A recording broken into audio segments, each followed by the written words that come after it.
Sad reality na kapag ang tao ay pumanaw na, after 1 hour ng libing mo, yung pamilya mo na umiiyak ay magsisiuwian na at magpapakain sa mga bisita. After 2 hours, may mga ibang bisita na darating or magte-text at hihingi ng pasensya dahil hindi sila nakarating sa libing mo. After 6 hours, ang mga bisita ay magsisiuwian na at ang pamilya mo ay magsisimula ng magplano sa mga gagawin sa susunod na araw.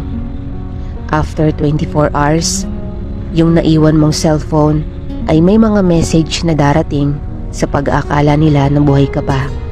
Pero ang hindi nila alam ay nag-uumpisa ng kinakain ng bakterya ang iyong katawan. After 5 days, yung pamilya mo ay salo-salo ng kumakain habang ikaw ay nabubutas na ang katawan at lumalabas na ang mga dugo dahil sa bakterya. After 1 year, may mga tao na makikita ang mga larawan mo at may isip ka ng panandalian habang ikaw ay buto na sa loob ng iyong libingan. Real talk, lagi mong tandaan na napakaikli lang ng buhay sa mundo at madali ka ring makakalimutan ng tao. Kaya't marapat lang na huwag pairalin ang pagkalabis ng kagustuhan mo dito sa mundo.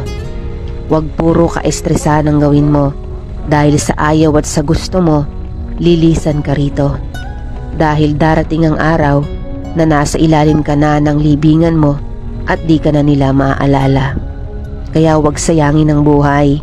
Piliin mong maging laging masaya habang nabubuhay ka.